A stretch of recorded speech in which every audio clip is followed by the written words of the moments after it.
yourself, because some people, like when they start a career, they may have like 2 or 3 different jobs. But do you see yourself doing this for the rest of your life? I would feel really lucky if I got the chance to. I love making films. I love working for Pixar. I work with amazing people. But whatever the case, I would like to remain in filmmaking. And whether it's making feature-length films or, I don't know, who knows, animated television or whatever, it's just, I like this type of project and I like the kind of people I'm working with. So I hope I get to do it for a long time. And some people spend more time on YouTube videos, but I wouldn't say that every YouTube video is a film. What kind of skill set do you need to get into, or I guess hone, to really become like a film producer? What things could people be doing? I think film producer or like just a audiovisual project? No, like a film, like to actually create that. Well, I think more than anything you have to love film, and you have to love the medium, and I think it's extremely important to be able to communicate with people and to lead people and inspire them to try to hit different goals. And I mean, part of that is staying on schedule and all that sort of thing, but you have to have good project management skills. But I think more than anything, you need to have a love for film, and you have to be able to communicate. And you have to love working with people, because working in a film like at its peak, Monsters University had 257 people on the crew. Wow. And I probably interacted with all of them. So when you work on a film like that, you have to love working with and talking to a lot of different people every day. So this may not apply in every way to a YouTube video, but what makes a good film in your eyes, because it's probably subjective, what makes a good film very subjective. Or a bad film to you as a film producer? I think a good film, I think across the board, no matter what medium, you're trying to tell a story and you're trying to entertain. And so I think whether it's a film or a shorter piece, if it tells a story to entertain the people who are watching, I think that you've had a success. So I think that's kind of basically it. Yeah. A project doesn't need to have lots of flash. If it tells a story and people are engaged and it's compelling, then that's all you need, in my opinion. And that's exactly when people ask the secret of vlogging. I mean, sharing that personal narrative. It's just storytelling. And you're amplifying it and putting a lot of production value around it. Versus personal stories are extremely important. So I think that people love that. So do you watch any vlog? I mean, like, have you ever stumbled upon like someone just relating their personal life? I don't know that much about vlogging. I haven't really. That's okay. We'll make you one of us. I know. Well, I'm not gonna lie. When we were talking about this a couple of weeks ago, I suddenly feel like a really old man. I'm not really familiar with vlogging, but I listen to a lot of radio.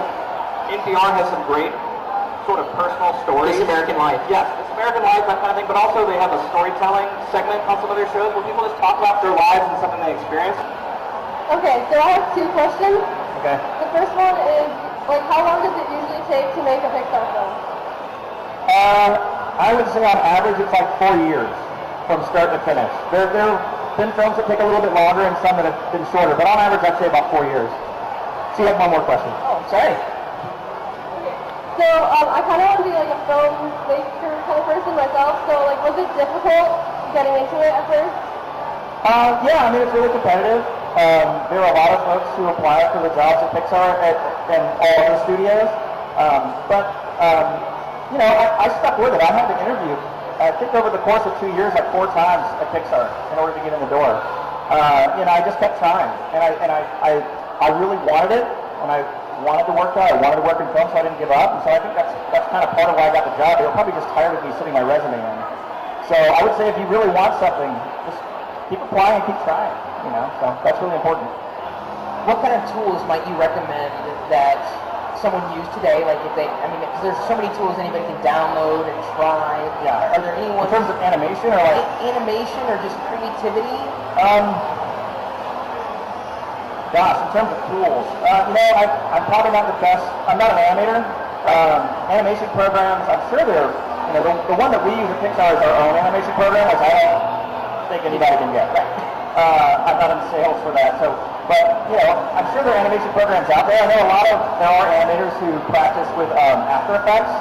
I have no idea how expensive that is, but I don't know. A lot of folks all of our animators can draw. All of our technical directors know computer code.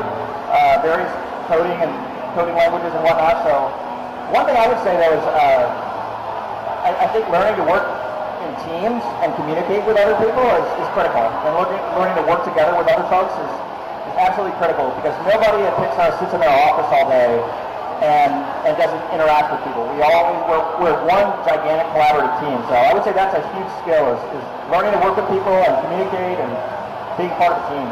And just so you know, we came up with the monsters like logo avatar things before we knew there was an opportunity to work with y'all. So it was total serendipity how that happened. It was actually done by an animator that I know lives in Germany, and we asked him. He did these in like a day. He's so creative. So no connection at all, but it made for perfect serendipity. Oh, hello. Hi. Big fan, number one. Hello. Thank you. Number two, Monsters Inc., the original, was such an incredible film, and I know at the end of it, a lot of people were left hanging with certain questions, and a lot of people believed that there was going to be a sequel, and Pixar has done very well with sequels with Toy Story 2 and then Toy Story 3 being, these huge successes, and they stand on their own. They're fantastic. But what was the decision between, choosing to do something after the film and then choosing an origin story? Like weighing those things out, I guess. I think when they were talking about years ago, I really think the ending of Monsters Inc. is one of my favorite endings of all the Pixar films. And in my opinion, it's really hard to mess with that. That is just such a good ending.